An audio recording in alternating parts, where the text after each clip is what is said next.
Right. Good morning, good afternoon, good evening, ladies and gentlemen.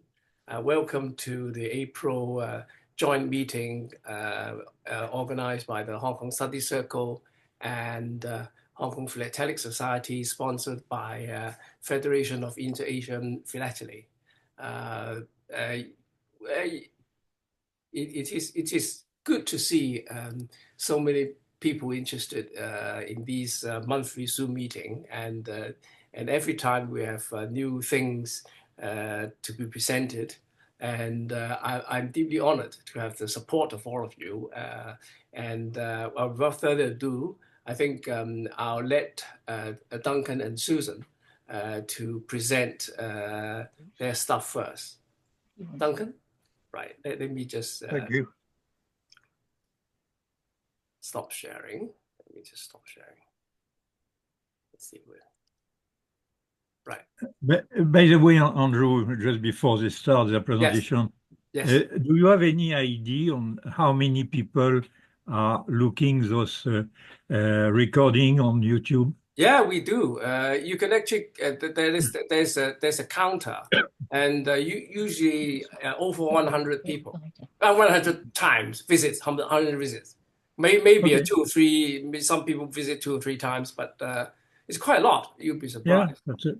That's good. Yeah, that's good. It's Sorry every month is some more than 100 people actually look at the presentation. So it's not although actually not many people actually attended live because of the time, and maybe it's difficult for them, and especially this one because of the Easter coming up and people are leaving early, and especially I think the local people, they'll just take this opportunity of a few days holiday to escape to other places. So anyhow. Yeah, so I'll hand over to Susan and Duncan, and yes, fire away. Right. Hello, everyone. At the last meeting, Andrew showed a cover with the slogan, Chinese University of Hong Kong Inauguration, 17th of October, 1963. So I thought I'd do just a short little presentation showing what you can collect if you're interested in collecting slogans like this. Yeah. My sources of information are the Hong Kong Slogans Council booklet produced by the China Philatelic Association in 1993, and the Postal History of Hong Kong, which was produced by Ted Proud in 2004. The slogan was used at 2 different post offices, at the GPO and Kowloon Post Office. These 2 covers were used at Kowloon, on the Kowloon Hong Kong A machine. It was only used on this one machine. Are you sharing your screen, Susan? Yeah. Yes. Are you not seeing it? No. I can see it. You are screen sharing. Yeah, I can see it. Yeah, I can see it. That's you, Andrew, I think. Oh, it's me, is it? Yeah, well, if Philip can see it, and oh, it's only me. I can't see it, is it? All right. Well, why can't we can come out and yes. Right. Okay. Yeah. Carry on. Yeah. Oh, you're okay with me? I'm fine. Yeah. Right. I'll start up on this screen. This screen again. So we've got the slogan was used on 2 different post offices, at Kowloon and the GPO. These 2 were used at Kowloon. Only one machine was used there, the Kowloon Hong Kong A. The first day of use was the 11th of October, so the cover on the left is the first day of usage. The one below was sent overseas to Istanbul, Turkey, and is dated the 21st of October. Lovely. Yeah, the slogan was in use at Kowloon until the 25th of October, so 11th to the 25th for a fortnight. Yeah. At the GPO, it was used with 2 machines. These are examples with the double ring Hong Kong A machine. the one on the left dated the 8th of October, and the one below, the 24th of October. Now, according to the Proud and China Philatelic Association booklets, the 24th was the last day of usage with this particular hand stamp, unless other covers have been discovered that are later. So it is presumably, the one to the USA is presumably the last recorded date.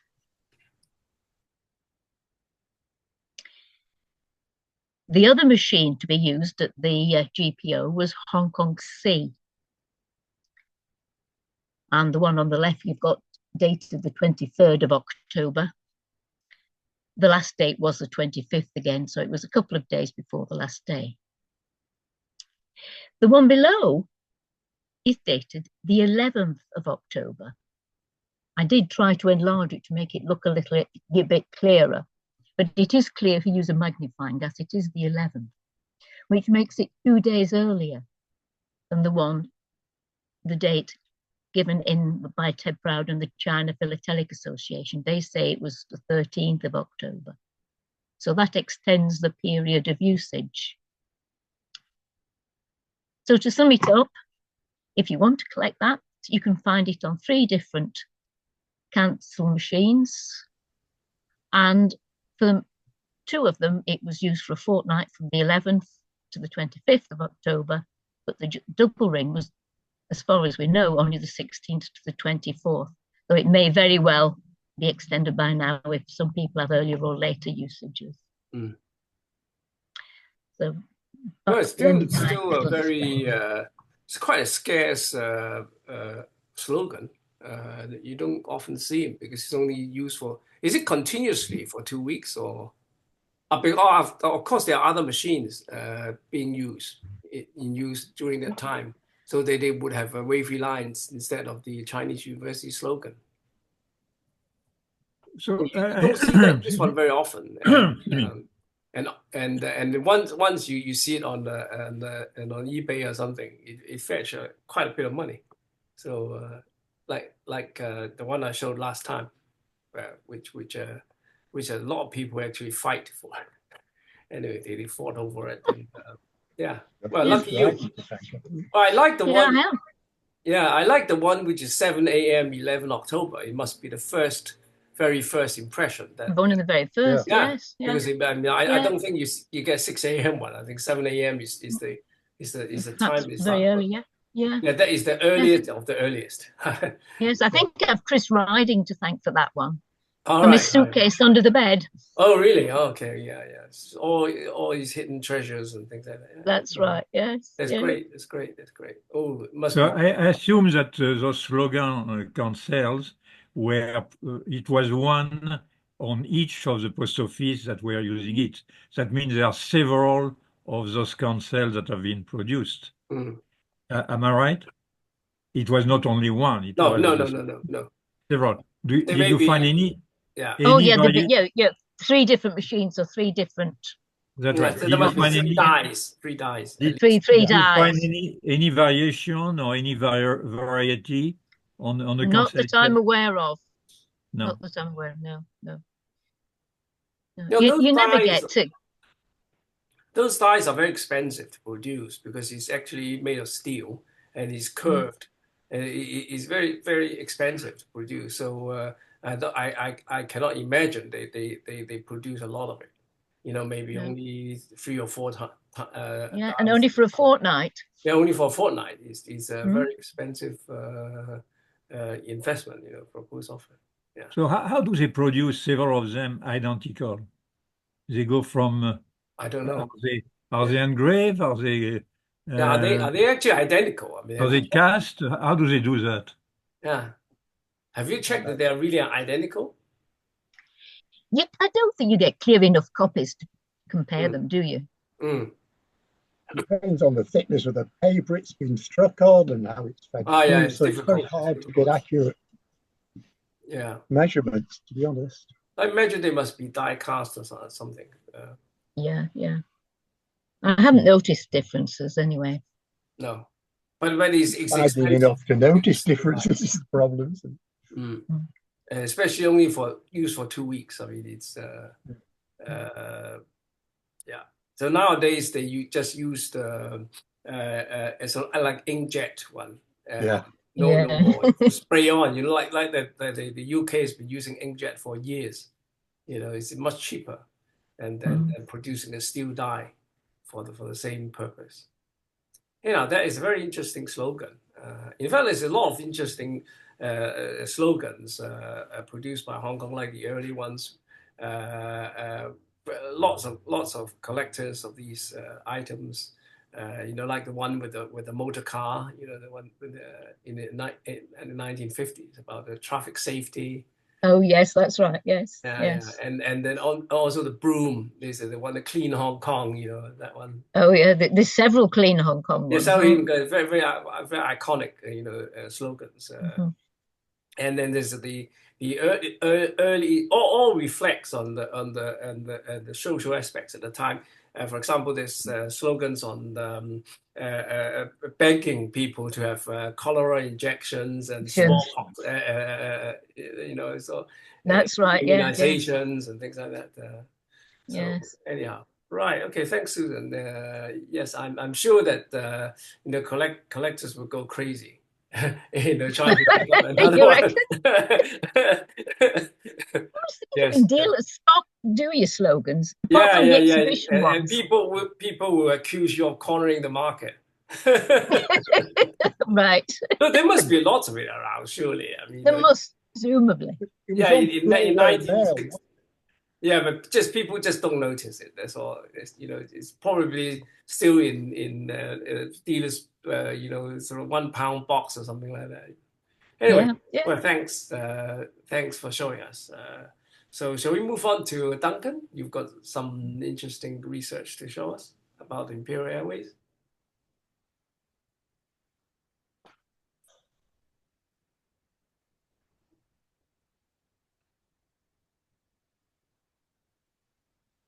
This is a follow-up to the last short presentation I gave, which was on the survey flights prior to opening the route. So I thought it might be interesting to carry on and deal with the first flight of the feeder service from Hong Kong. I do collect mail inbound as well, but I've only shown outgoing mail on this.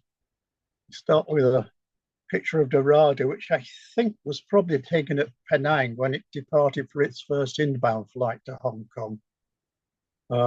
When Dorado originally went out to do the survey flights, it didn't have the name in Chinese characters, but they were added prior to the opening of the regular service. I have to say a big thank you to Richard Whittington, because the details from the Hong Kong newspapers have come from him, and they did give very specific numbers of items carried, etc. This is part of a sort of foolscap size post office notice, which I've got the original of, which gave details not only of the rates in March 1936, but crucially, it also shows the offices of exchange. So mail from Malaya was offloaded at Penang, wherever it might be going to, for Siam at Bangkok. And it gets more interesting with places like India, where all the mail for India was offloaded at Calcutta. Even though the aircraft might go on to call at some of the other points, the mail was already off it. The post office notice does have the Victoria Hong Kong cancelled down at the bottom, but if I showed you the whole notice, it's too small to actually read the details of offices of exchange, etc.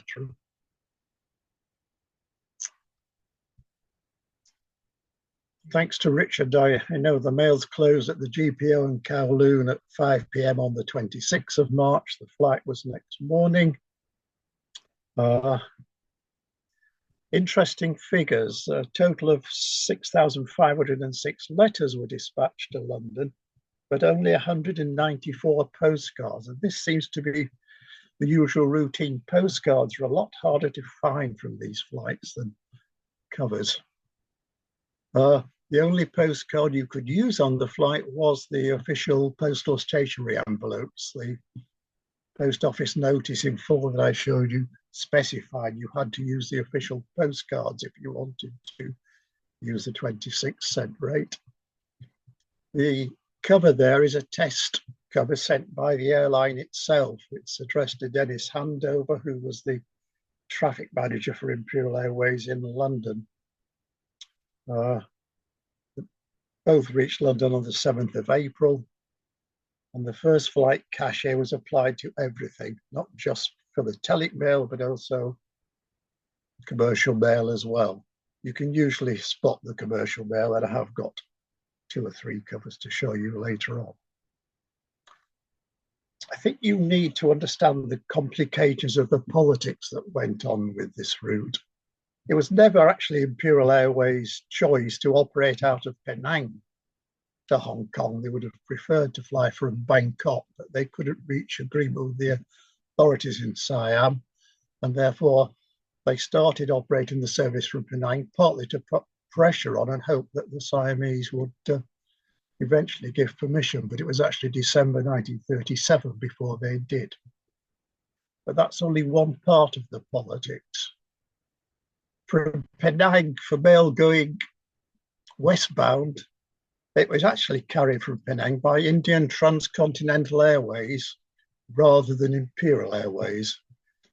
This was a joint operation within the Indian government, Imperial Airways, but the pilots were Imperial Airways, the management was Imperial Airways, the engineers were Imperial Airways, and the aircraft were provided by Imperial Airways, though 2 of them actually went on the Indian register. On the photograph below of the Atalantas, the one on the left has a VH registration, which is an Indian registration. I think it's Aurora. The other still has its British registration. From Singapore eastwards, mail going to Australia, New Zealand, points along that route, wasn't actually flown by Imperial Airways. Instead, it was flown by Qantas Empire Airways, which was a joint operation between Imperial Airways, Qantas, the domestic Australian airline, and the Australian government. Again, the Australians did not want Imperial Airways flying into Australia. They wanted to assert their own claims, hence Qantas Empire Airways. But you ended up right through until the late 1930s with the crews changing at Singapore. Even when the flying boats came in, Australian crews flew the mail as far as Singapore from Australia. Then Imperial Airways crews took over. Going the other way, the Australian crews took over at Singapore to fly on to Sydney. Interestingly, the Australians used the same type of aircraft as operated the Hong Kong feeder service, which meant it was convenient to have an engineering base at Singapore to service these. Right, most of what I'm showing you now is what collectors got themselves involved with. A couple of covers going to India. The mail connected at Penang with IW 430, which means India westbound. It was the flight number Imperial Airways give it. The mail was flown from Penang to Calcutta, and it was all offloaded there on the 30th of March. And the cover to Bombay was forwarded by rail from Calcutta. It arrived in Bombay on the 1st of April. Both are correctly franked at the 50 cents per half-ounce rate. This is a cover going to Allahabad. This was a stopping point on the route after Calcutta, en route to Delhi, but like all mail to India, it was offloaded at Calcutta and sent on by rail. It arrived on the 1st of April.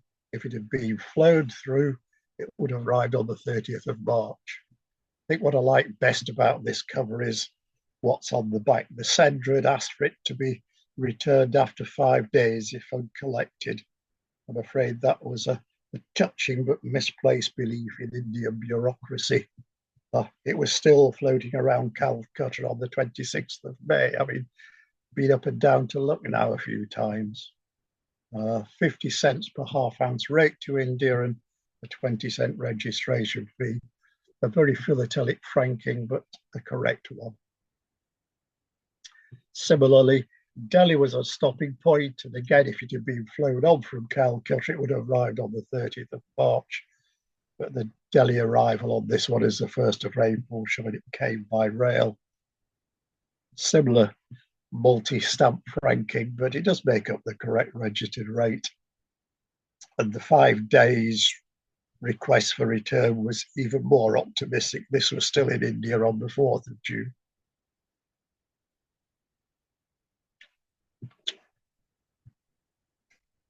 Baghdad was a stopping point after India. Imperial Airways took over the service at Karachi, and they handled page 42 Hadrian, flew the sectors from Karachi to Cairo. This cover was offloaded when the flight reached Baghdad on the 3rd of April. It was a day late because the aircraft had been delayed at Sharjah. The rate to Iraq was 80 cents. So again, a very philatelic franking, but a correct one. But all mail for anywhere in Iraq would have been offloaded at Baghdad. So anything addressed to, say, for example, Basra would have been offloaded there. Rather unusual cover going to Turkey. You don't see many of those. It was on a printed France envelope, but that's been struck through and the Imperial Airways direct service typed in. The Office of Exchange for Eastern Europe was Athens, so this was flown to Athens and then railed back to Istanbul and reached Istanbul on the 6th of April, the day after it had been offloaded at Athens. Satyrus, the short Kent flying boat, operated the Alexandria-Athens route again in Imperial Airways aircraft. Mail for Switzerland was flown as far as Brindisi and was then sent on by rail, and the registered cover here does have the appropriate back stamps, including Italian TPOs and a burn arrival cancel for the 7th of April. The rate to Western European destinations was $1.20 per half ounce. The registered cover has the extra 20 cents fee paid to it. But the collectors certainly went to town on preparing first flight covers for this service. I've seen them to Malta, Norway, as well as Italy itself, but I don't have examples of those in my collection.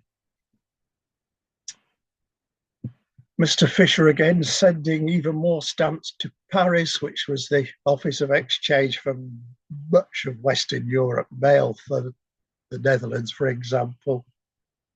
The cover, the bottom right there, was flown as far as, well, I say flown as far as Paris.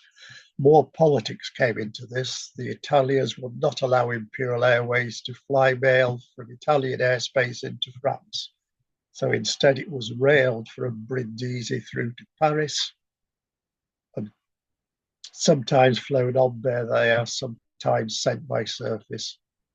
In case of the cover going to the Netherlands, it was probably flown. The train reached France early on the morning, so there's plenty of time for it to go to Le Bourget, and there were regular flights during the day between Le Bourget and Amsterdam. The Paris cover was obviously railed from Brindisi and then delivered before being sent back to Hong Kong by surface. The French didn't hang on to it, it was back in Hong Kong by the 7th of May.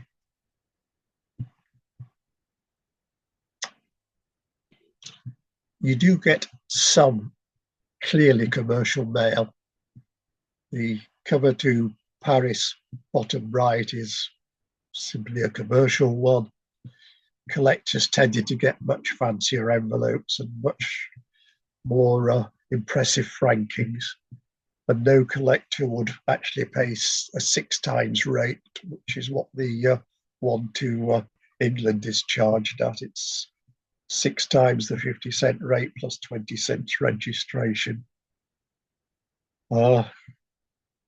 Again, thanks to Richard, I have a quote saying that the superintendent of mails in Hong Kong thought about 75% of the mails sent on the first flight was prepared by collectors. Right. The first flight didn't just link Hong Kong with the UK, it linked Hong Kong basically with the full Imperial Airways network. So you do find some covers prepared for African destinations. The one going into northern Nigeria to Kano was definitely a philatelic item. Francis Fields, a very well-known aerophilatelic dealer in the UK.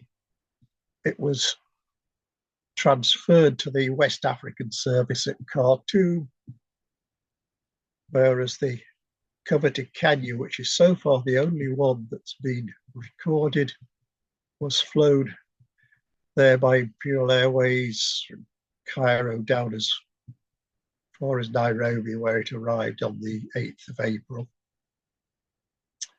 Cape Town cover was flown on by the same aircraft and reached there on the 12th of April. They're all correctly franked at the $1.50 per half-ounce rate. But I think it's fair to say African mail is rare from the first flight.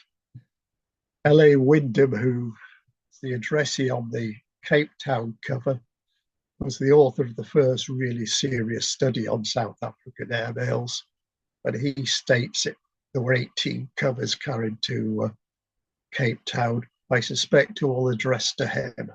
He did have a network of friends who he exchanged covers with. I suspect that's figure of 18 is the ones that he prepared. I said it opens up the full connection, so you can also use the service from Penang to go eastwards into Australia. The mail connected with IE 429 when Athena flew it on to Singapore, and the city of Melbourne of Qantas Empire Airways then flew it through to Brisbane. The cover to Melbourne arrived on the 3rd of April. The cover to Tasmania was also routed via Melbourne, and it received a transit cancel on the 3rd of April and a Hobart arrival the same day, and Australian National Airways flew on a regular basis from Melbourne to Hobart. I think that is it.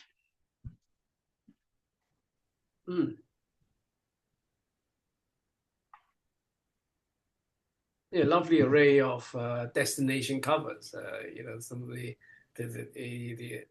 African ones I've never seen before. You know, it used to be fun and cheap. You bought it cheap. It is amusing to see that the name of the dispatcher was Mr. Handover. Yeah. Yeah. Yes. Yeah. Yeah. So how many of those? The cashier is obviously struck in Hong Kong, right? I think there's probably one at Kowloon and one at the GPO. They only accepted airmail for the first flight at the GPO and the Kowloon branch office. So I suspect there was one hand stamp in each. And yeah, and they look the same, right? Yeah, I've never seen any significant differences on them. Okay, right. Yeah. But how many, in your estimation, how many covers in total are there for this Dorado first flight? Under 10,000. Under 10,000. Coming to the UK, there's in effect 7,000. Yeah, lots of it. Yeah. I say majority of it. Yeah, the majority, but there's Australian mail, there's all the other European ones. I mean, I've got other European ones I didn't show, one into Germany. Yeah. I said I have seen for sale covers going to the Scandinavian countries. Yeah. But they went yeah. Well, it's great to form a collection of the just on this flight to various places. Yeah. I've stopped doing it now. They've got too expensive. Yeah. I'm sure. You know, if you try to put one up on eBay or something, you know, going to Africa, I don't think it's going to sell for a few pounds. No. Yeah, lovely. Yeah, lovely stuff. Yeah. Okay. Right. Anybody else got anything to show? Adrian, you got something to show? No? All right. Okay. So maybe I could, let me see. All right. Right. Let me start my. Okay. Can you see now? Yes. Yeah. Okay. Right. So I'm just going to briefly introduce that Hong Kong Stampex is just a bit of advertisement for our show. The Hong Kong Stampex 2015. We haven't had one last year because you know, because the previous year one, I think we lost money. I think. So there was no incentive of doing one last year. But this year that we've decided to choose the May date I think it's the first time. Usually it's after Chinese New Year or before or after Chinese New Year that we have a show because we assume that a lot of people will be on holiday and they'll come to see the show. But actually, the reason why we've chosen May is not because of May Day or something, because of the mainland have a 1 week's holiday, so that to attract more mainland collectors coming. It's just because that this is the only week that the Shangwan Exhibition Hall has a we can book. But you know, the thing is, it's good because we are expecting quite some, maybe hopefully it's a lot of collectors from, say, maybe from Macau or from the mainland coming over to look at it. And we have received 110 frames of exhibits, and 80 of them were competitive exhibits in all classes. And out of the 18 exhibits, I think most of them are from, well, but not most of them, I would say 70% of them are from the mainland, Macau, and Mongolia. There's only a few new exhibits in Hong Kong, including I think competitively our professor, you know, PC Shaw and BM Wong has a one frame exhibit. On the Professor Shaw is actually showing the 5-cent revenue used as postage stamp in one frame, and BM Wong is actually showing Express Mail of Hong Kong. Yeah, and then the non-competitive exhibits. We have members. We have Charles Chan actually showing a couple of exhibits, and myself and other members too. So this is the envelope, the souvenir cover designed by our regular designer who's been with us for last 20 something years, Kent Mack, and then the souvenir sheet, and then the two caches. And then, of course, now it's the panda is the main thing, that the Hong Kong is a panda economy. So we decided to use the panda as the logo for the stamp exhibition. Okay, and then of course even our journal is coming up on the 2nd of May. It's also got the panda there. So I think the journal is about 150 pages with many articles. The PC has done a great job actually organizing, you know, asking people to write articles for him, which is great. And there's all kinds of articles about Hong Kong and treaty ports, China, various aspects. But you can actually go, well, I mean, okay, you can have a physical copy, but if not, you can have the online copy, which will be uploaded to the website fairly soon. Yeah. All right. So enough of that. We'll move on to some stuff. Now, this is actually a lot from an auction, from an internet auction. Its description being 122 covers with different branch offices cancelled. Frank, the calligraphy issued only 10 cents, which is actually not the correct postage rate, which is a bit suspicious. You know how that the post office cancelled the cover with incorrect postage rate. And then furthermore, why the British branch office cancels, not cancelling the stamp. Instead, they use the Hong Kong Philatelic Society logo to cancel the 10 cents. It's all a bit fishy, I think, the whole lot. And well, of course, I asked the seller for enlarged scan of the branch office cancel, and I think he hasn't replied me. So, but the thing is, it's all very suspicious. If you look at the angles between the branch office and the Hong Kong Philatelic Society logo, it's all the same. You see, all the same angle. So it just makes it. I got a gut feeling that all these are forged. Yeah. So I can't see the date. I think it looks like 29th of something like 28th of January, something like that. But I think it's quite easy with if you have a copy of Proud, or nowadays you can actually forge the cancels and then it's not it's selling for about something like £70 or something, so it's not cheap. But anyway, this is I don't think this is genuine. Yeah. Anyway, okay. Right. The other thing, this is this is the classic one. This is the so-called Type 11 CDS forgery. They call it the extra small crown paid at Hong Kong. Originally described in 1980s. You can actually go to our website and look up the references. And the earliest reference is Journal 285.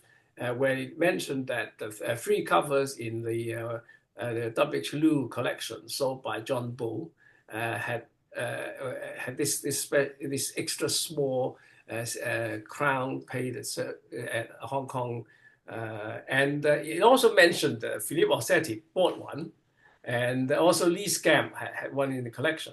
I don't know what happened. Is Philippe still got his cover, or he sold it afterwards, subsequently? No, when I sold my collection of pre-adhesives, I sold it. I have never known if it was genuine or not, but I remember vaguely that it was a discussion at that time about the extra small crown, which could have been a fake cancel. But, I didn't go further on this one. Yeah, actually, it's pretty good. I mean, well, this cover, is this your cover, or yours is similar? Or can you I cannot remember. You cannot remember it. I could check. I could check on my file, but right now I cannot. So. Yeah. But anyway, they have all kinds of different rates written in pencil. This one has got 3 shilling, and there's one with a 4 shilling. It's all looking the same with the same cover. So 3 shilling is a triple rate. I mean, it looks but and then of course there's no Hong Kong CDS dispatch, and there's only a Bombay. I don't know whether it's genuine or fake, but it says just about reading 1851 on the back of the envelope. So I suspect. Okay. Well, all right. So in all the previous journals, I mean, it's reproduced in black and white, and including the Warren Liu catalog is in black and white. It's very difficult actually to discern the color of the CDS unless you have the real example in your hand. But recently, I've seen an example, and the red ink actually looks quite wrong. So and then they are, of course, if you compare to the real examples, which are in abundance, and there are minor variations. But it's consider it's done like 40 years ago. I mean, it's pretty good. It's pretty good forgery, And then, of course, the cover is probably genuine. I mean, it's probably one of these opium consignee cover.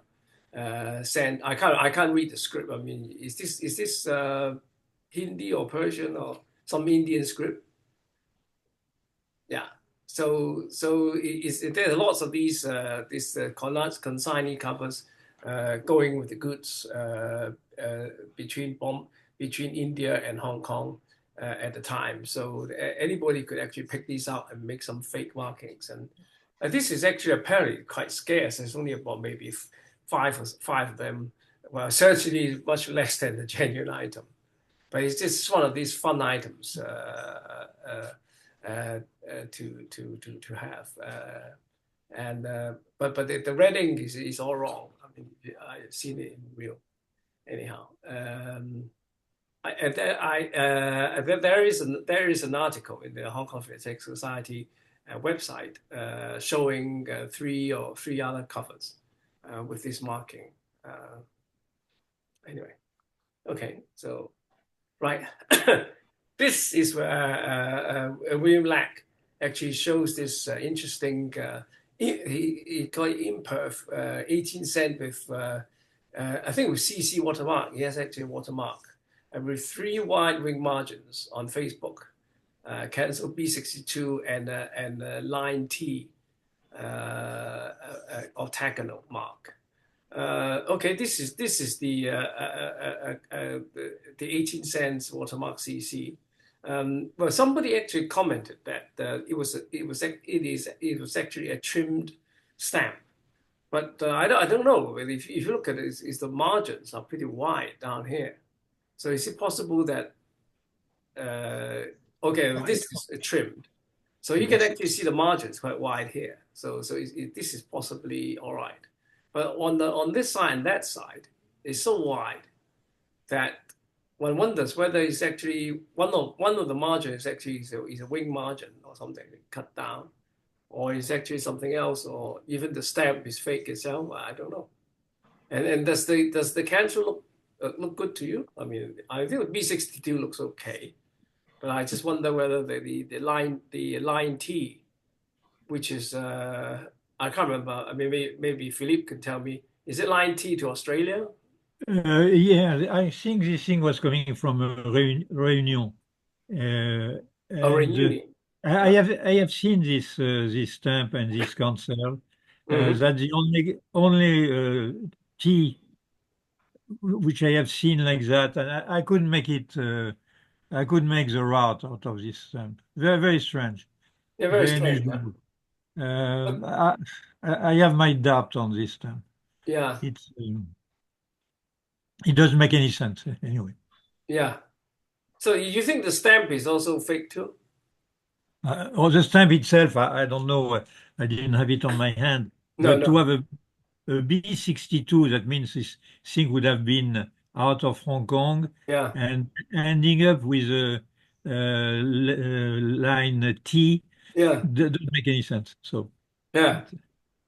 So actually the red octagonal French mailboat hand stamp could have been fake.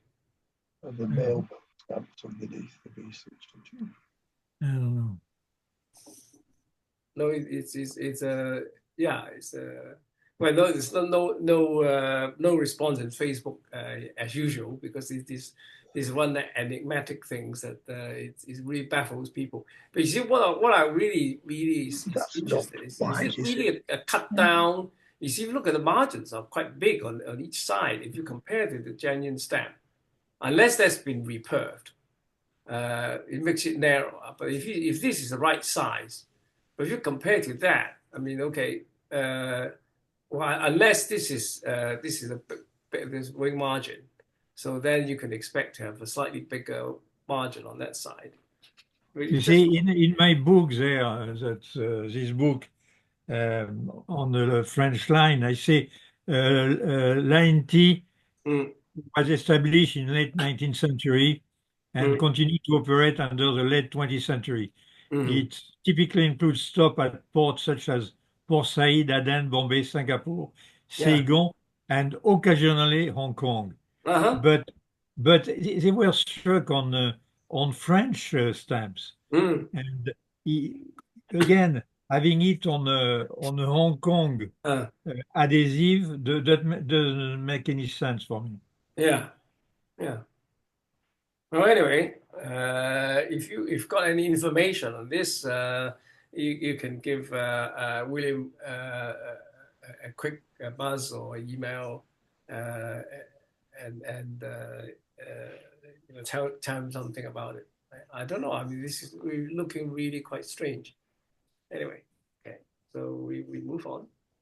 Oh, this is an interesting item from with a well, it looks like it's a sensor, a triangular sensor struck 3 times. But if you look at it carefully, it is not. It's actually 2 of them are exactly the same. There's a 6, but this is actually a 9 because it's inverted. So why was this sensor passed by censor twice? That's an interesting cover actually from the Chungking, Sichuan, China to USA, which went through Hong Kong, okay, and Chungking and went through Hong Kong. So would Duncan like to comment on that? Well, I mean, the Chungking Hong Kong was flown by CNAC. Though Hong Kong didn't dispatch mail that way till October 1940, but the incoming flight existed. Yeah. But as for the censorship, unless the censor picked up the wrong 6 and 9 without realizing. Yeah. Which is quite conceivable. It's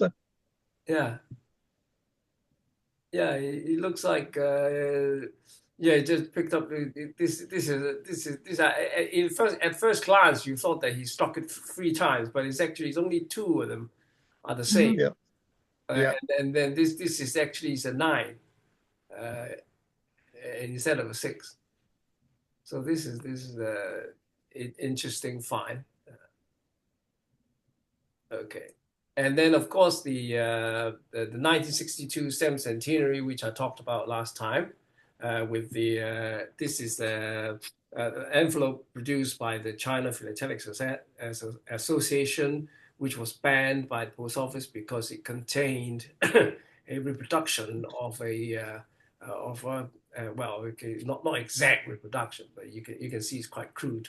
But it's the same colors, 48 cents Queen Victoria adhesive, and it was actually banned by the post office. A few covers actually escaped detection, and then got cancelled. We were franked with the 1962 set of stamps, and which were actually escaped detection. But all the later covers, people used another stamp to cover over this and to have.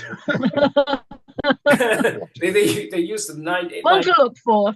They used the 1954 definitive, the QE definitive to cover the Victorian stamp, and then that got away with it.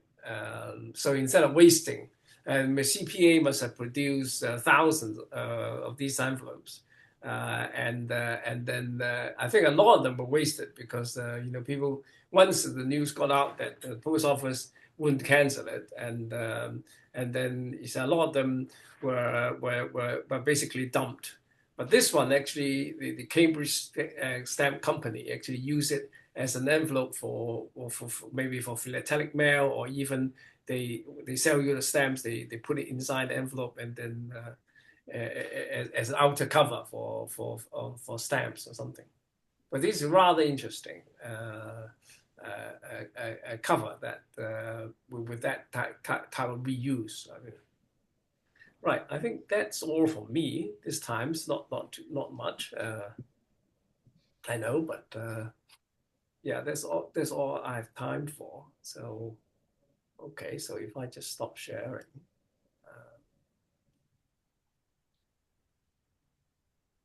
Okay. New. Any news? You have the Ligne Heart collection of in Spink in UK, which has a very nice olive vista.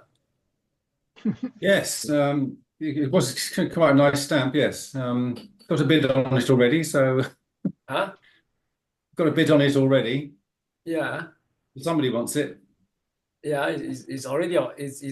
I think it's a catalog online. Yes, it was online already. Yeah, yeah. But yes, it didn't show the gum status. Actually, it would be better actually to show the reverse, because only it would be. Yes, the front we're is not very quite nice. up to that. Look, that's too complicated for us. Oh, you see, yeah. Because I mean, it's always it's a legendary stamp for Hong Kong, of course, and I would say that many copies have faulty gums or regum. It's only maybe a handful of them have original undisturbed gum. So those actually fetch a premium. But anyhow, yeah, there are not very many actually quite called fresh ones. It's no. But it's a very nice vista, I think. Yeah. All right. Okay. So anyone got anything? Charles, you want to say something? All right. Maybe he's just listening. I have something which has nothing to do with Hong Kong Philatelic, but since you are all collectors, you may be curious. Yeah. I have just published another book on Amazon concerning my collection of oil lamps. That is not clear. Oh, the oil lamps, yes. But it's a monument. It's 540 pages, wow. 2 kilos. Yeah. And it's describe the evolution of the oil lamp in the world since prehistory to 1850, at which time fluid were introduced. So that concern oil, which vegetable and animal oil lamps that has been that have lighted the world for 25,000 years. And I cover all the country, all this period, and I have a collection of 2,000 lamps. Wow. With a friend, we got 1,000 in Japan and 1,000 in the States, a few hundred in Paris. And so it's going to be displayed in Japan, and it may be classified, I don't know if that's the right word, as World Heritage by the UNESCO. So there are some very interesting lamp. My oldest one is 25,000 year old, and it has some prehistoric engraving, and so it's a fun collection. And since is it you're all collector, you 25,000. Sorry, is that clay or metal? It's stone. It's a stone, a limestone. Stone lamp. Okay.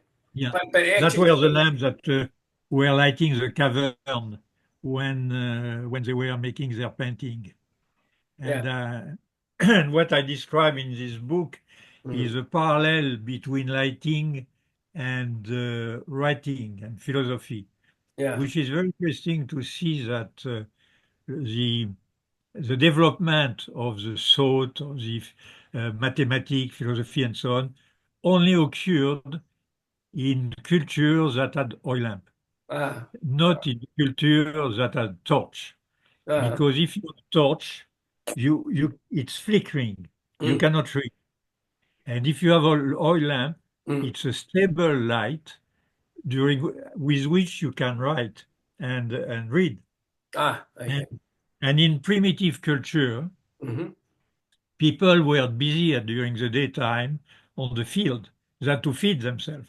But at night, they had nothing to do because it was no TV at that time. So they could develop thoughts, story, and write them only with oil lamp.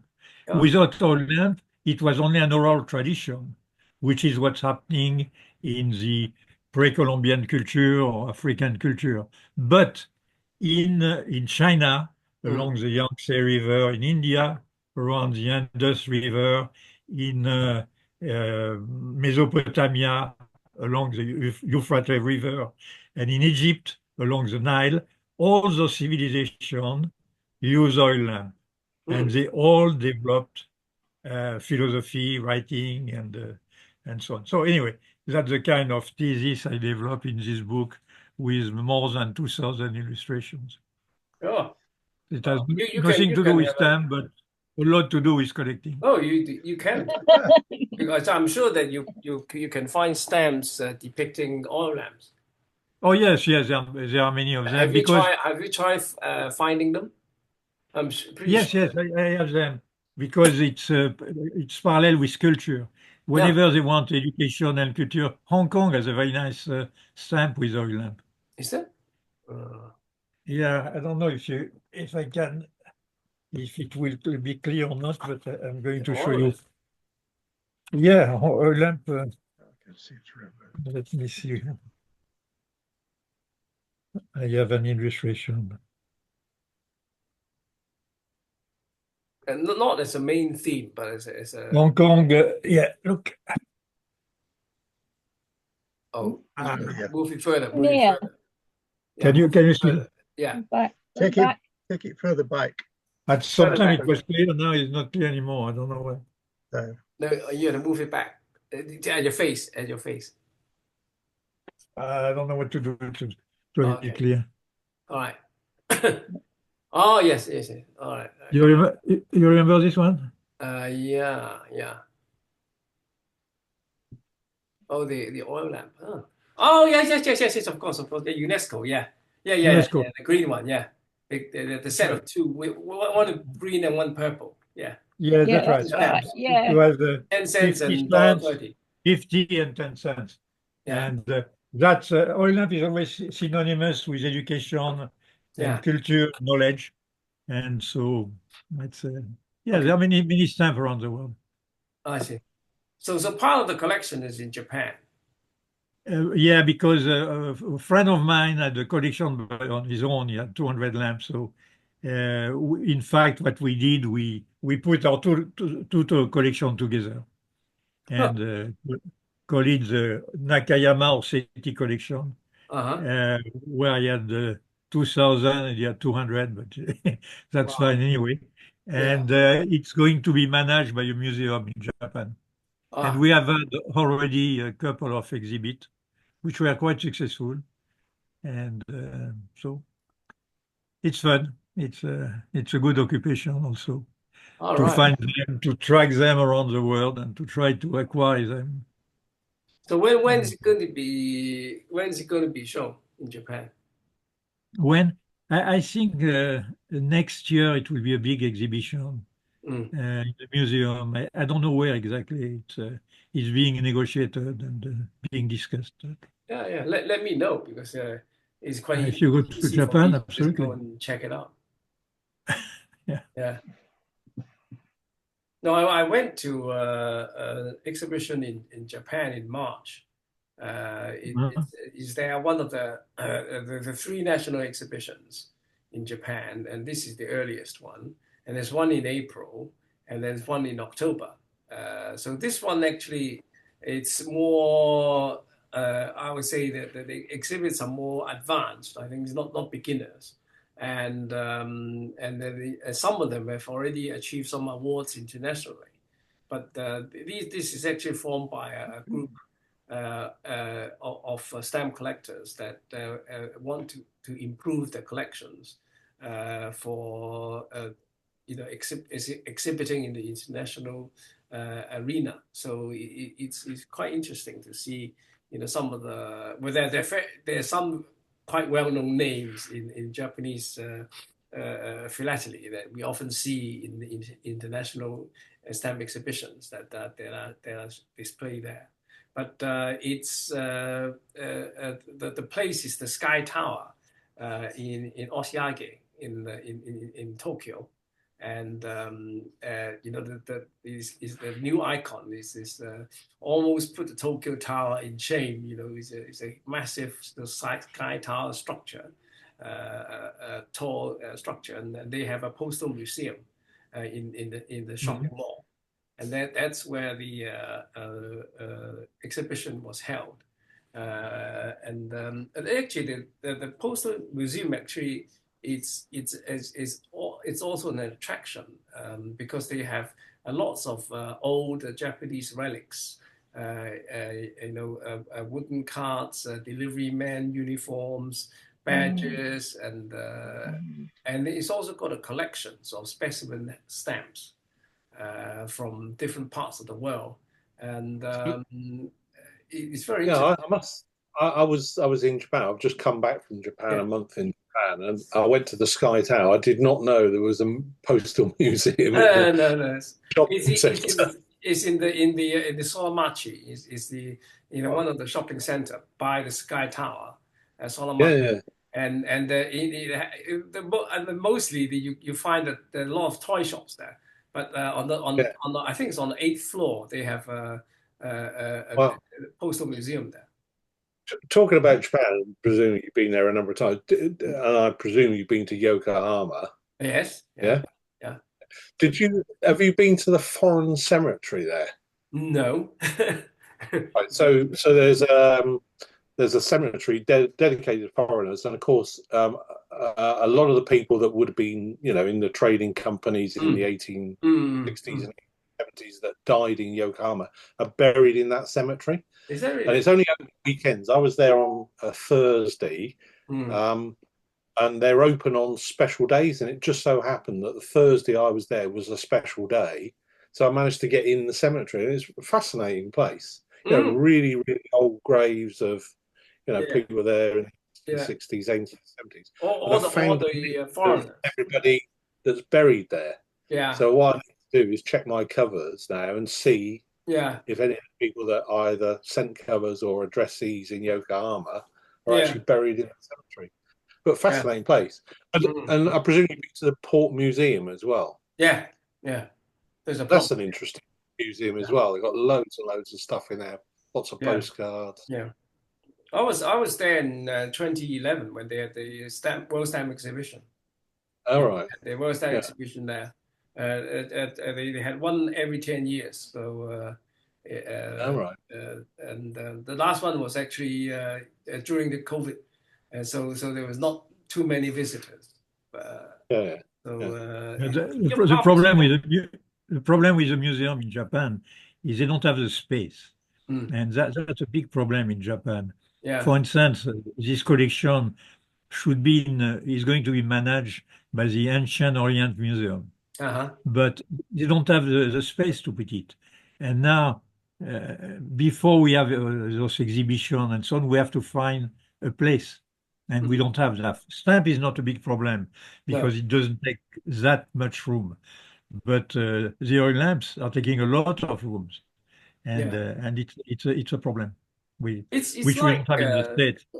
Your collection actually reminds me of this museum that we went to in Bucharest in Romania, where this guy actually built a special. He's a very, very rich guy, and he had his own museum, and he collects corkscrews amongst other things. He had I don't know 100,000 corkscrews from all over the world. And maybe more than that. I don't know. There's so many of them. I just lose count. And it's one floor is a corkscrew museum. One floor is a musical instrument, cameras, all sorts. I mean, it's just a huge collector that source all the material all over the world, and he has a purposely built museum just to house his own collection. It's amazing. And of course, the stamps at one level is the stamps as well of Romania. So it's just an amazing museum. It's actually open to public by appointment. So if you happen to be in Bucharest, and you can actually call them and let them to give you a guided tour of the place. It's a fascinating place. Yeah, it's always fascinating, those different collections. Everything is collectible, and when you have a story around your collection, it's fascinating. You think that your oil lamp could go into Guinness Book of Record? Excuse me, say it again. Have you applied for the Guinness Book of Record for the largest oil lamp collection in the world? First, I don't know if it is the largest collection. It may be some larger. I have absolutely no idea. So it's not many people actually collect oil lamps. I mean, there's. Oh, in the States, yes, there are some Americanas, and it is collected. Yes, yes. It's a group, as a matter of fact. There is a club, and the Rushlight Club, and there are several members. Yeah, no, it is collected around the world. Yes. Okay, right. Charles, you want something? You want to show us something? Yes. Okay. Okay. Good. Yeah, we'll be waiting for you. Sorry, you're just calling me, but I'm somewhere. Okay. Okay.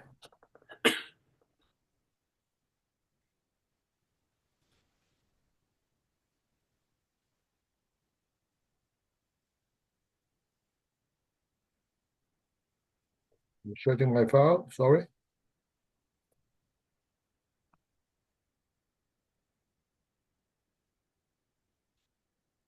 Can you see that? Yeah. Okay. I think well, I would like to address back to the last meeting in March concerning about this tax cover.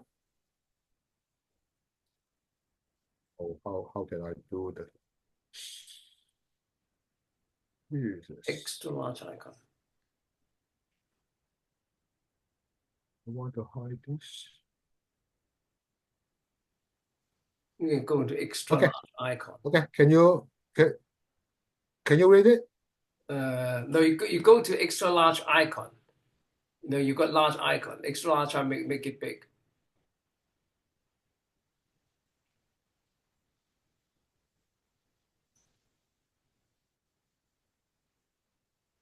I'm sharing my screen, but it's very small. Yeah, right. Yeah, it's a computer screen, the whole computer. Yeah, try the button. You are showing the large icons, and the extra large icon will make it bigger, even bigger. Okay. On the top of the screen. Yeah, yes, that's right. Yeah, on the top of the screen. Yeah, yeah. On the to the left of the highlight, it says extra large icon. If you click that. No, below the share switch. No. Share? Can I share now? No. On top of your screen, can you see the word share? To your left, it says file is in blue, right? File next to file is home. Home is share, but below the share is the extra large icon. If you click the extra large icon, the cover will become bigger.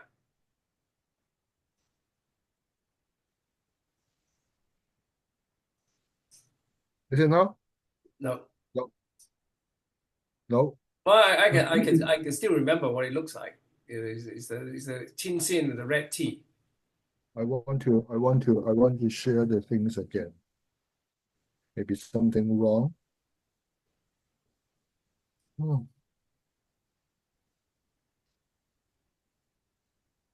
You can also just double click on the cover, and after that you will move from one to another. I stop the sharing again, and then I will redo again. Yeah.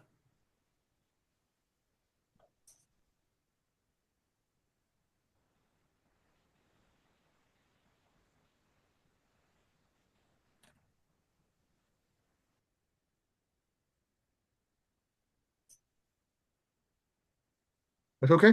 Yeah. Yes.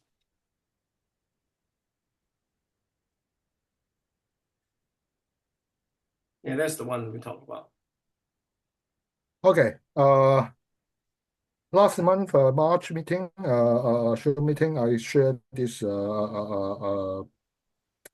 text cover of Tianjin. It's a quite rare one. That I'm asking what is about this 30 sentence meaning.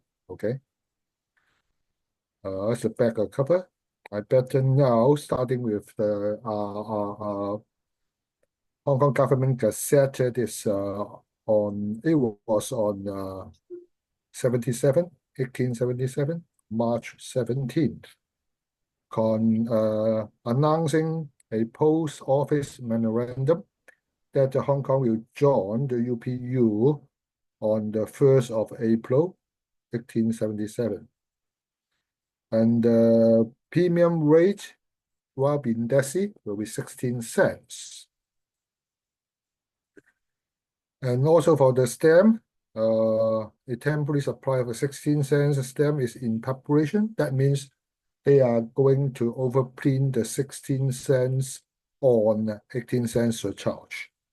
That will be supplied to the ports ASAP. And simultaneously, the 16 cents yellow is in preparation of printing and design and printing. It was issued in August 77.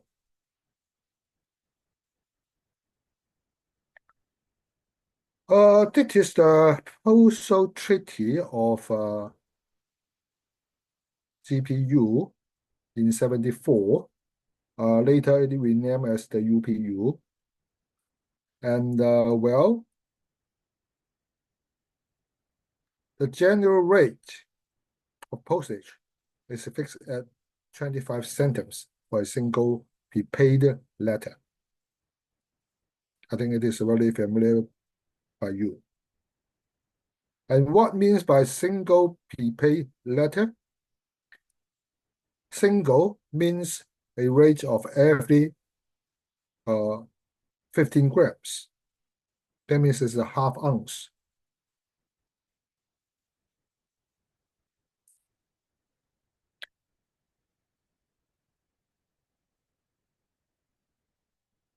Oh, Jesus.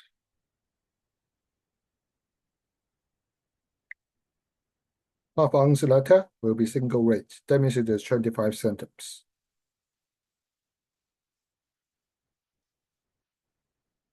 And it is the GPU detailed regulations, also in 74, when signing the treaty. When we go to the Article 3, it is about the application of the stamps. If it is insufficient pay, how to do? That will be in place with a stamp T. That means tax to be paid. Every postal packet which does not bear the stamp T shall be considered as paid in the destination and treated accordingly, unless proved to be contrary. That means the T should be the T mark, as we usually seeing that on the underpaid cover. But sometimes it doesn't bear a T, but just write a T over there. Not a stamp, but handwriting. But it is the regulation.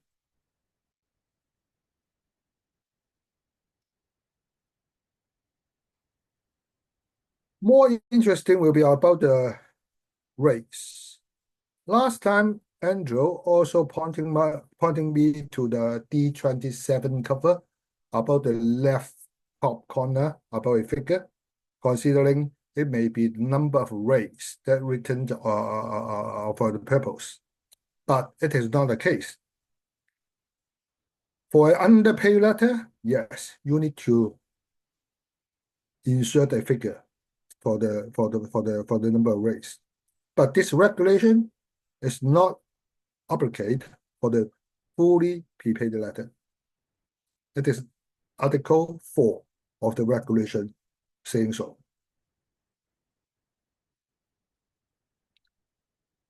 Then the question comes here for the tax things.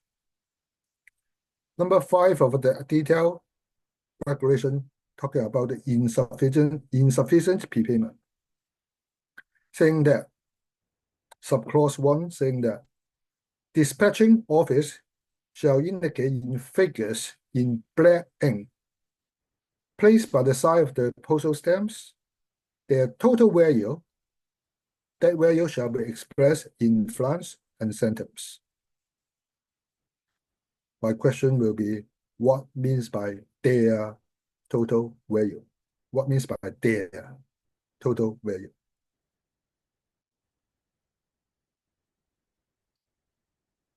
Subclause 3 is talking about the office of the country of destination shall charge the insufficiently paid article with the amount of deficient postage calculated at the rate of an unpaid letter.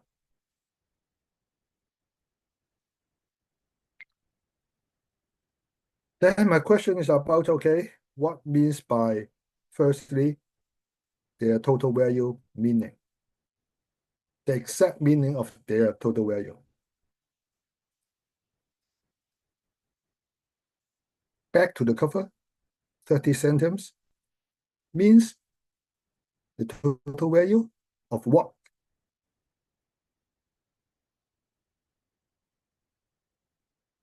Don't know.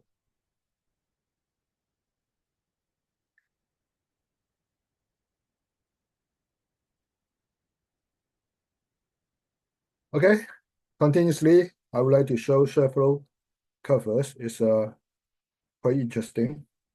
First one will be an Amoy soldier letter. Original, it go to Hong Kong, okay? From Amoy to Hong Kong. Then later, we went to Shanghai. Then later, by Italian warship, went to Italy.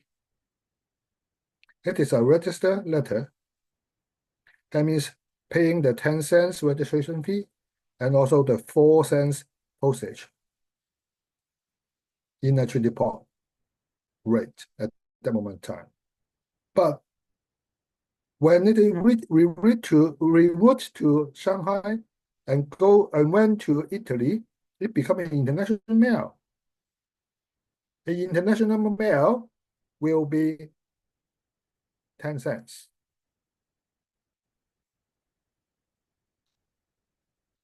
Then the left-hand side with a manuscript description, deal 0.20, and chop with a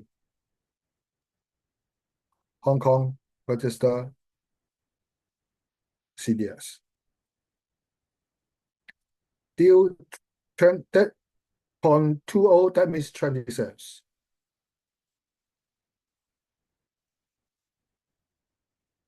How to calculate?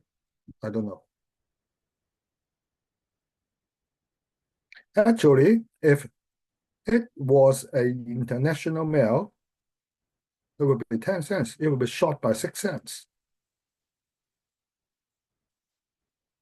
But it collect total 10 cents plus penalty, 20 cents.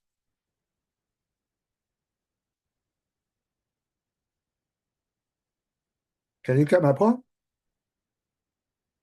Oh, it's considered as unpaid. Totally unpaid, yeah. Or they consider the reroute from Shanghai to Italy. Will be a totally new route.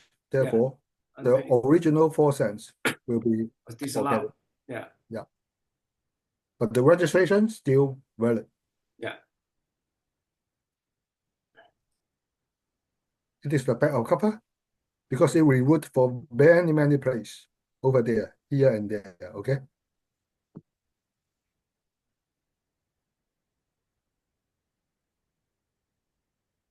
If accordingly, according to Andrew saying that, ignore totally for the 4 cents, deal international postage 10 cents plus the penalty according to the regulation, will be the double of unpaid letter. That means 10 cents plus 10 cents. Yeah. Well, this is different, obviously, because the 4 cents are already paid for postage to Amoy to Hong Kong already. So I mean, then when you redirect it, you have to pay a fresh postage. So because it was not paid, so then naturally, I mean, it's 10 cents, and then with a penalty of 10 cents, double the penalty. Yeah, this is different from the 10 cent one. Yeah, this with said with can be explained. so saying that, yeah. Yeah. And also this writing, because besides with a registered GPO Hong Kong CDS, I believe this handwriting would be done by Hong Kong. Yeah.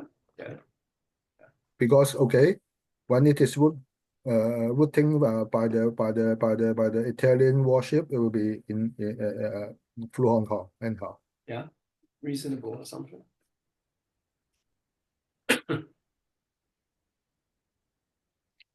Oh, this one I've shown before. Also with a text bar. Okay, according to the UPU or GPU regulation, with a stamp T over there, not handwritten.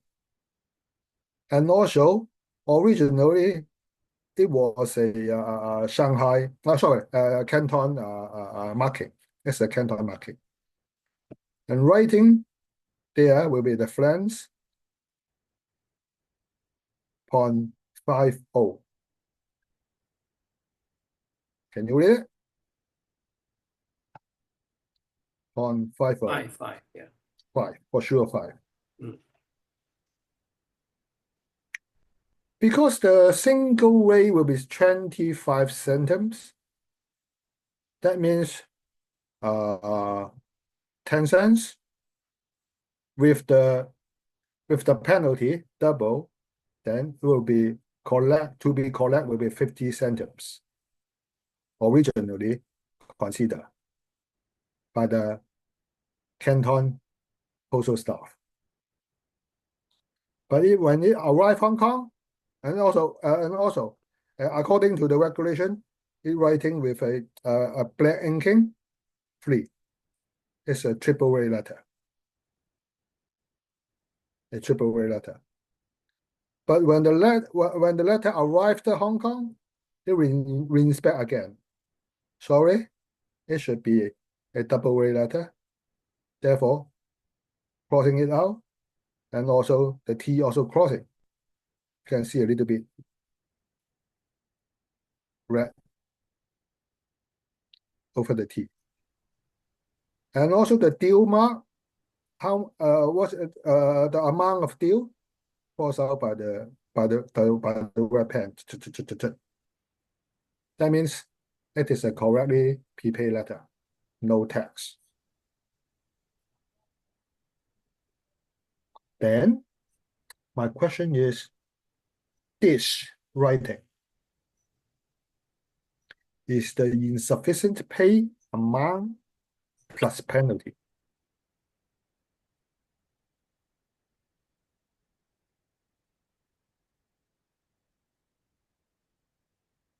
That's why I'm at the very beginning asking.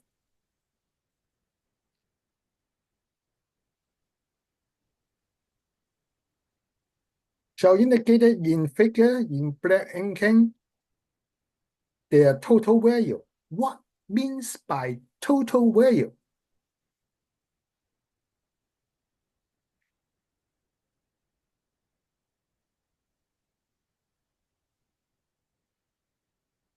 Different underpay cover show interesting things. This one, yeah, total. The total means the total amount underpay and total amount due plus the penalty. This also total amount paid, underpay, and also plus the penalty. 50 centimes. That means it should be 20 cents. if it were a triple ray letter.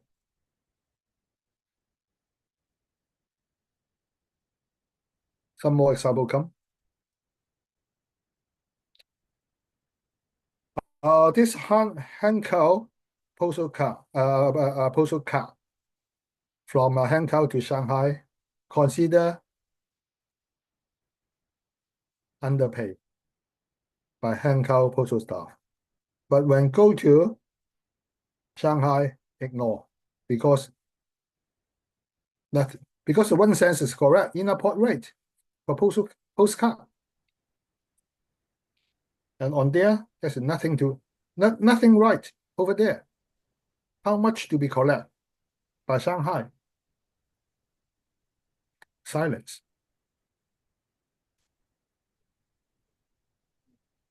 The treatment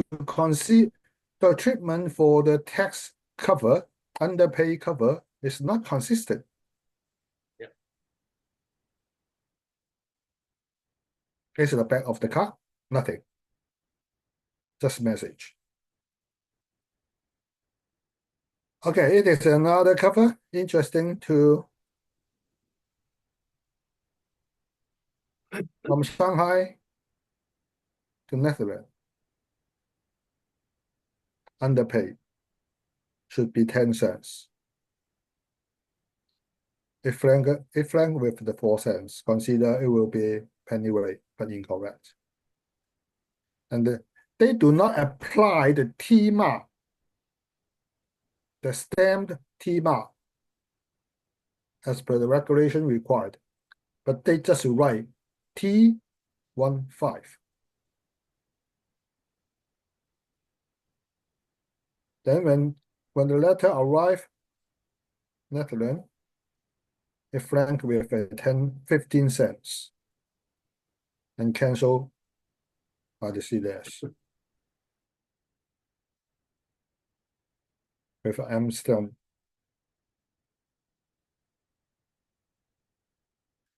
It is the back of the cover. Nothing interesting.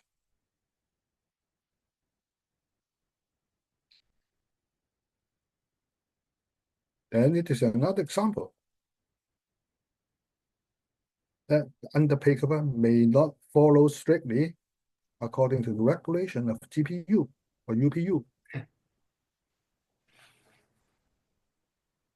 And I cannot understand 1/5 means what? 1/5 cents, 15 cents of Netherlands currency equal to what? I cannot find the exchange rate at that moment in time. Equal to how much? It looks like the T is underneath the 15 cents postage due. There's a yeah, there's a T under also. And this T, the writing, looks like to be this one. You can see, right? Yeah. Similar handwriting. Yeah. Maybe there was a 15 over there. I don't know. Then you write again over here again. Because they stick on the problem step over there.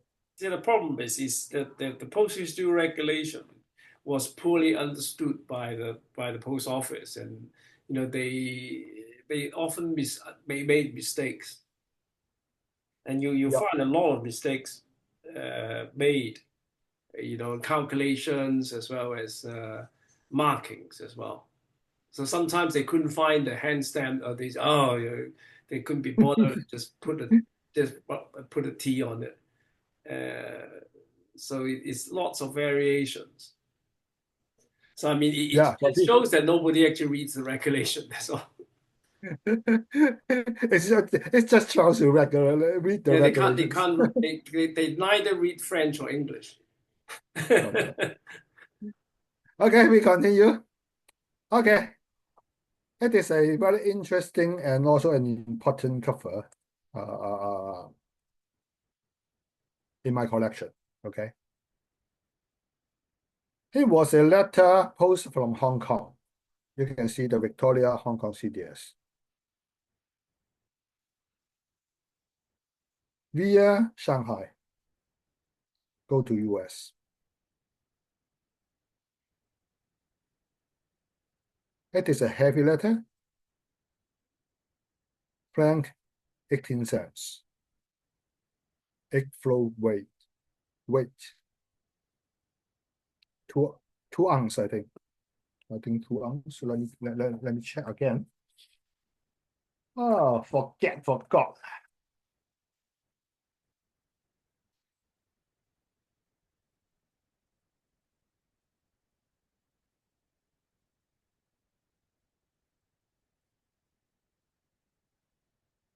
Yes, 10 cents per half ounce.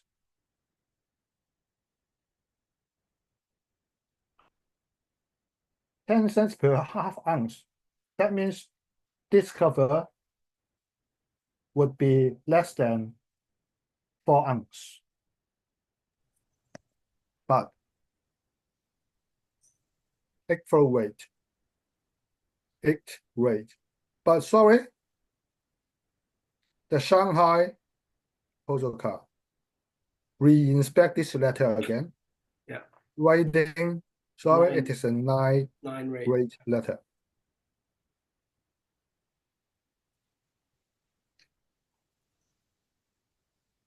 Apply the T, the text mark over here.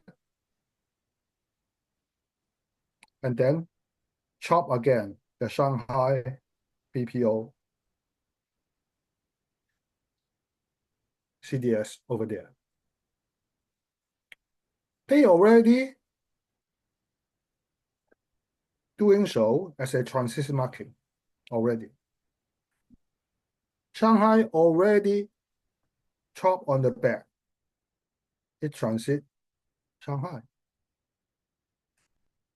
But it remeasure the letter again. Sorry, it is above 4 ounce. They put a T mark over here. Recancel the stamp again to evidence it was inspected by Shanghai. And Shanghai doing the apply this T mark. It go to US with the US charge to collect its 10 cents. With a US postal deal stamp over here.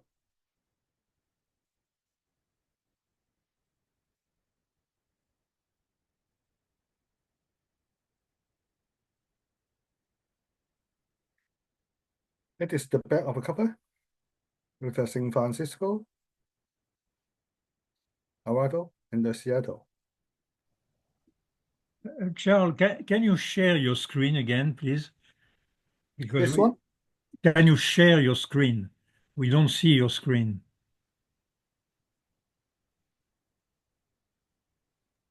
We can see it. You can see it? Yeah. We can Really? see it. Oh, Yeah. sorry. I Yeah, can't. I can I don't see. know why. Okay. Is it now Oh, okay? yes. Okay. It's okay. Sorry. Excuse me. Okay. This cover considered by me is so important because we always seeing that some stamps also quite rare, not so common. That's with 2 cancellations on there. Sometimes with a B62 plus C1, sometimes with Hong Kong CDS plus Shanghai CDS, something like that. This cover evidence that this recancellation of stamps by another port is a reinspection of the mail by another PO. Can you get my point? Yeah.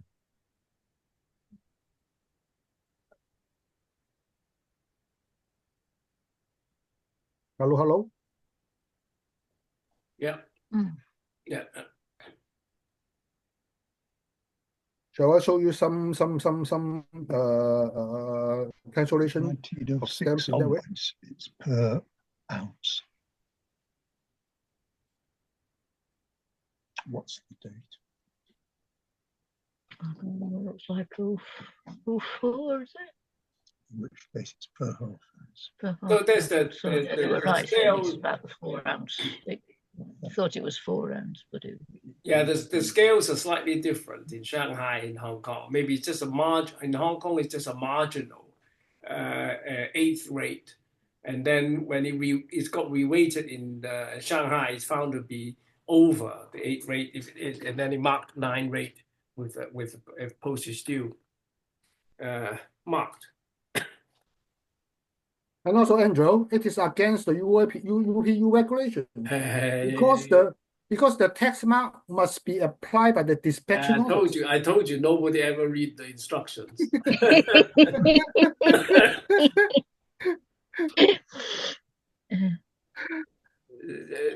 It's a shame it's not written in Chinese.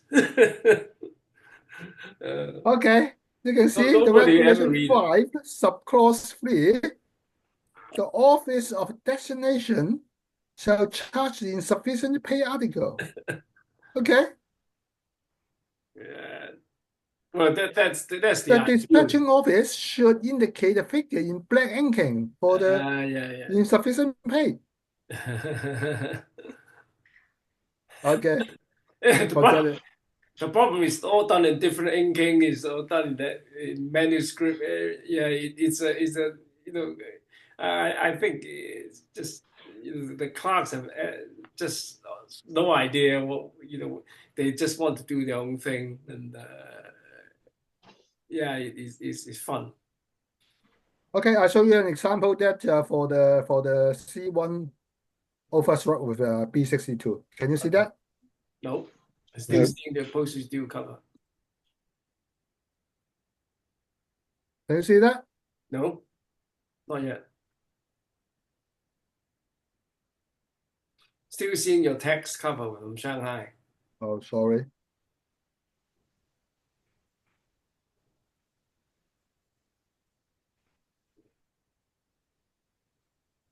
Oh, the system ignore me.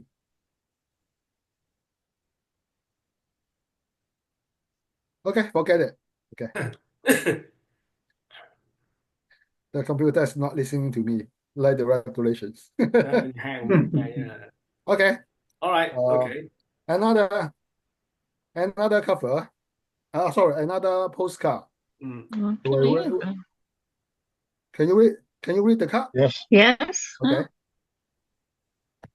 It comes to also a tax underpay card. They use a 1 cent postal rate, 1 cent local card to post for an international destination. That is in Montenegro. Is it Eastern Europe? I think so. Montenegro. Montenegro. Yeah. Yeah, Montenegro. Yeah, Montenegro. Yeah. Okay, it is correctly applied with the T mark of Hong Kong. And then with a description, France, 0.15. I believe it is 0.15. Yeah, 15 centime. 15 cents? Yeah. 15 centimes? Yeah. How much will it be? I think that's the basic. Well, if your letter is 30, so 15 is postcard maybe. So postcard, and this is actually considered as an unpaid postcard. So they ignore the 1 cent on the card.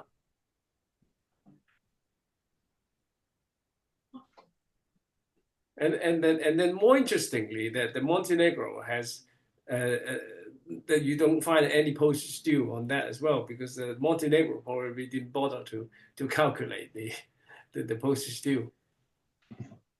So it's a bit of a laugh. I mean, Hong Kong marked it, and the Montenegro didn't bother to collect it. It's all sorts of cash in hand in the postman's pocket.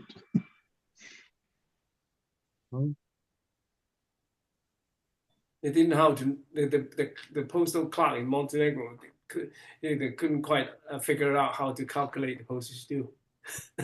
Just to let it go. Yeah, it is interesting. Actually, what's that on what's this hand stamp? PONY? Is it New York or something? That on the left. What's that hand stamp? Yeah, this one. Is that Post Office New York? So how did this card go? It went through America. Maybe go to the American and then transatlantic back to Europe. Yeah. It's dated 22nd of January 95, isn't it? Mm. It might be somewhere in Montenegro. It's not an American. This company go trans-Pacific to US first. Yeah. Then go to transatlantic and then went to Europe. And then yeah, double yeah, it went double ocean route via 2 oceans. By the way, 1 cent Hong Kong equal to how many centimes? I forgot. Well, maybe 10 or 15, maybe according here. I don't know. I mean, 1 cent is wrong anyway. 1 cent is for sure. It should be a 3 cent rate, right? At that time. 94, I think it is 4 cents, right? 4 cents already. Okay. I was trying to know when it went up to 4. I think 4 cents away. Yeah. 4 cents. Let me check. 4 cents from 1896. I cannot remember how many 1 cent Hong Kong equal to how many centimes It had gone to 4 cents in 1896 So it should for be a UPU destination.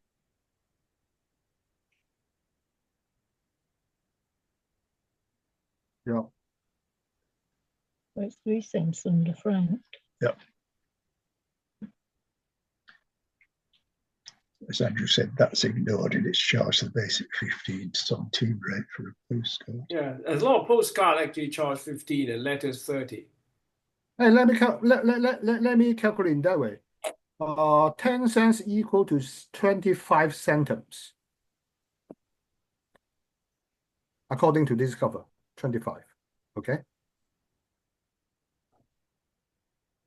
I think this is actually not actually currency. I mean, this is the what you could this is just an indication. It's a gold centime. It's an international exchange rate.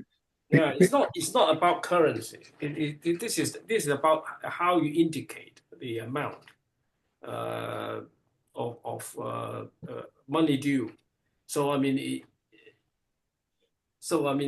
you can't say 15. No, 15 is 10 is equivalent to 1 cent or whatever. This is just a. Andrew, let me calculate in that way. Is it sensible? 10 cents Hong Kong equal to 25 centimes. 25 centimes divided by 10, that means that 1 cent Hong Kong equal to 2.5 centimes. Because it is a 4 cents, it is just paying 1 cent for the postcard. Yeah. That means there's a short by 3 cents times 3 equal to 7.5 centimes. Yeah. Because it's underpaid, double. Yeah. Times 2 equal to 1.5. Yeah. Okay. That is 0.15, meaning the francs is 2.15 French francs. Means 15 centimes. Yeah. This accounting calculation, okay?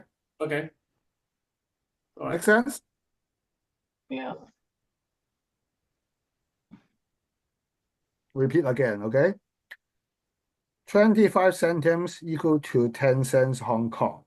Divide 25 divided by 10, that means 1 cent Hong Kong equal to 2.5 centimes. International postcard rate was 4 cents. it is underpaid.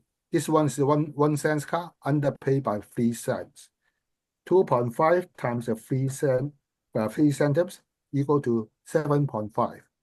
Because underpaid, it is double with the penalty. Total is 15 centimes.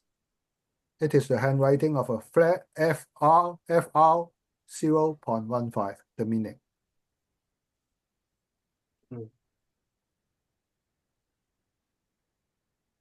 Got my calculation? Yeah, Makes but sense. it fluctuates. Sometimes it's 30. You see, so Yeah, just I don't know depends. why. Yeah, it depends on. In fact, if you look at the regulations, it can vary between 15 to 32 or something like that in the regulation. Okay. Well, anyhow, let's show us more. Okay, this one I showed before. Yeah. Concerning about the bow mail circular rate from Hong Kong to Canton. For unknown reason, maybe as Angel said before, it dropped to the pillar box or not post at the designated counter of a GPO head office in Central, the bulk mailing collection, bulk mailing post counter, that it got a tax, or inside with some letter nature things. It got a tax mark with 2.5 writing there.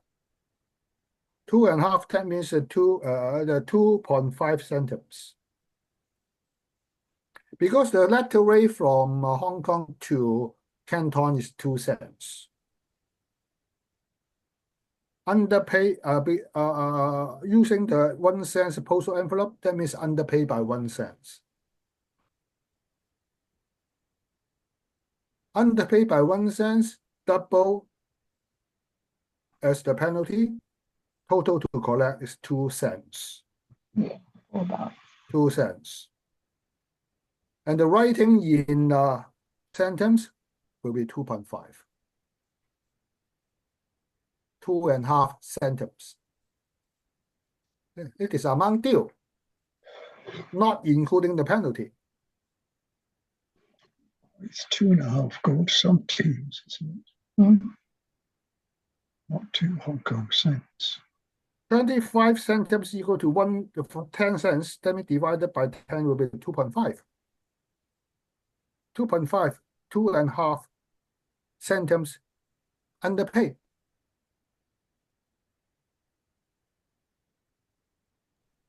Another idiosyncratic marking is 2.5. You're not supposed to write 2.5. Right. If not, how you explain this one? I don't know how to explain it. Well, just people do whatever they like. You know, they just yeah. I can explain this too. Yeah. It's 2 cents to be collect, right? Yeah. 2 cents to be collect from the recipient. Yeah.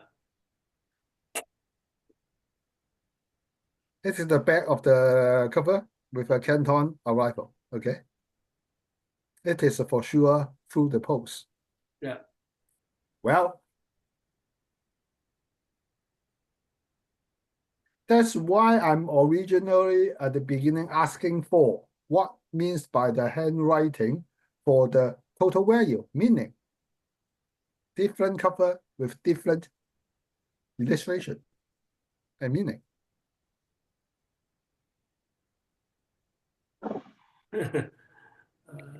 Okay, it is another one.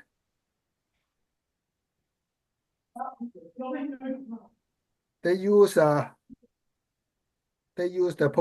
stamp duty, the physical stamp duty in year 10.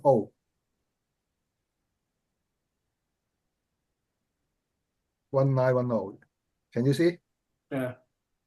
1910.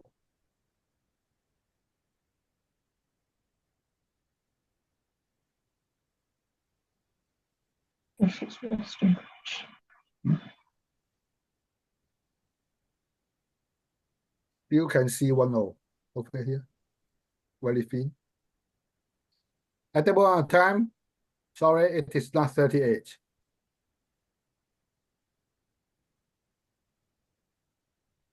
Therefore, this cover was taxed.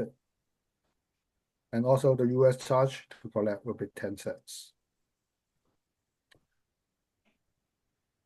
It was the, and also interesting writing over here, 1/50. 50? 50? Yeah. 1/, is it 50? I think so. Yeah. 1 means it is a single way letter. Okay. 50 means 25 cents. Because it could be 1.5 cent. I don't know. 1.5 I think it's more likely to be 50. Yeah. Looks to be 50. Double 25 becomes 50. So it's considered unpaid. Because well, 10 cents equal to 25 centimes. Together with the penalty, double will be 50. 25 times 2. Correct? Mm.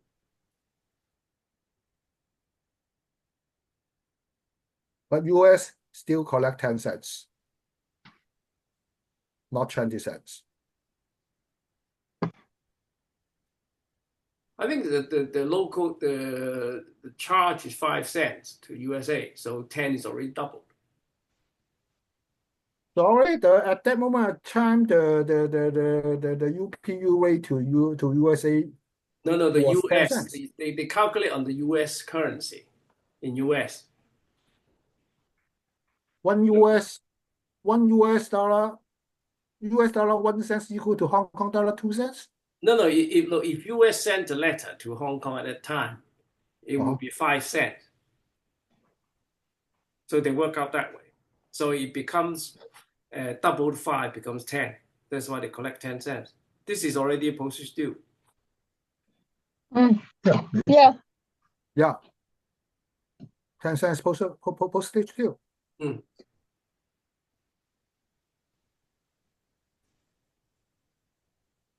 That means in 1910, the postal rate from US to Hong Kong was US dollar 5 cents. Mm. That means it is already double. Yeah, I believe so. Got it. 5 cents. UPU rate 3 cents for the second weight step. So that's right. Yeah.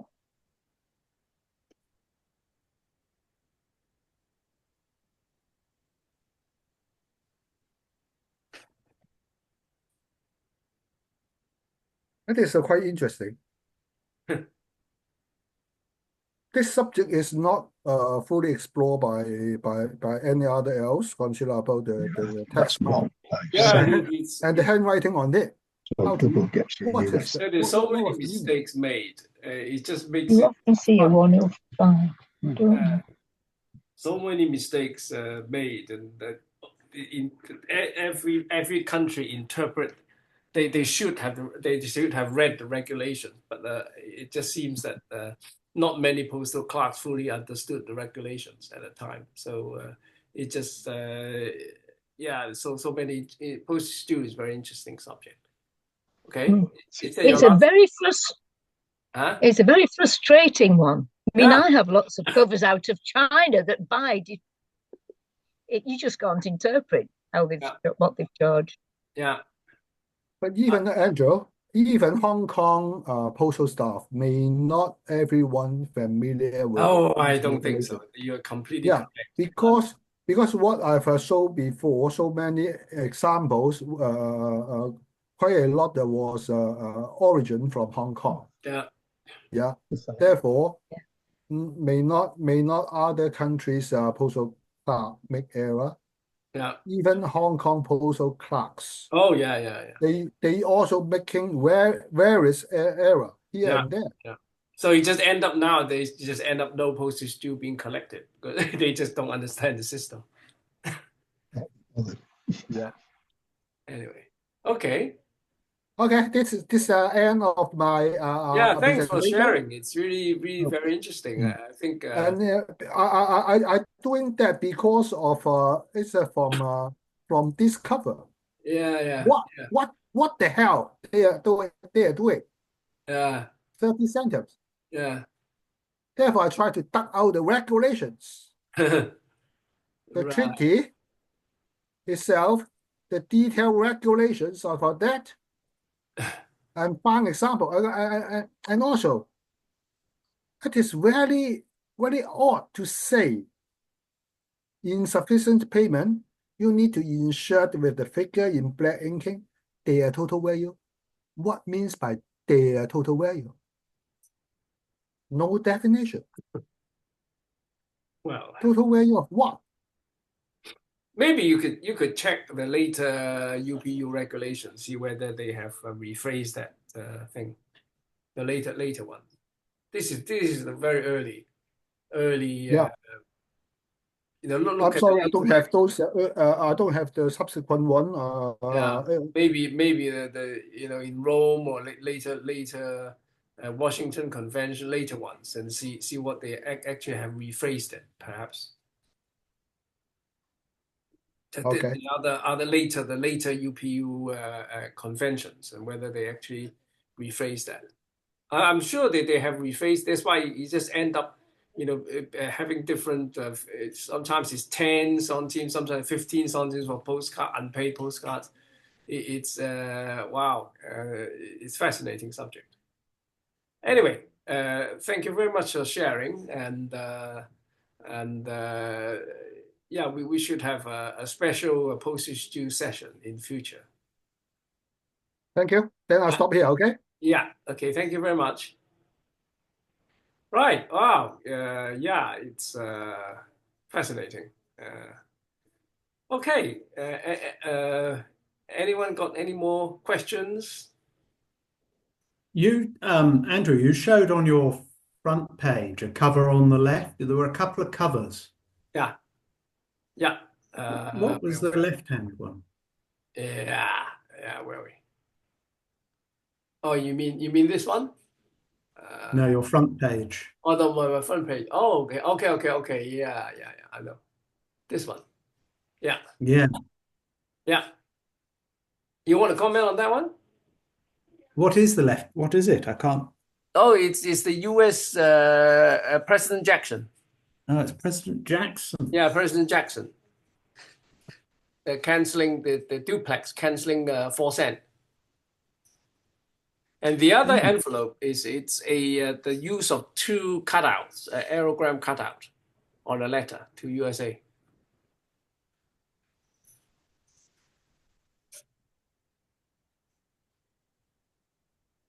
This one. Yeah. You can actually see the 2. Yeah. One cutout is quite common, but both of them are cut out. At first I thought it's station is aerogram. It wasn't. It's just 2 cutouts of an aerogram. Ah. Yeah, and that's your subject. I think you got a President Jackson, right? I can't remember. I was just going to look it up. Yeah, this is a Shanghai delivery, I think. Yeah. Thank you. Yeah. Okay. Right. All right. Okay. If there are no further questions, well, we call it a day, and I wish you all well, and maybe we should all meet up in Birmingham in May or something, right? And we certainly going to have our finish our Stampex first, and lots of work to be done, organizational work, and lovely to see you all, and well, it's a good evening for me, and good afternoon, and have a nice day, the rest of you, and see you next month. Okay. Yeah. Bye. Bye. Bye.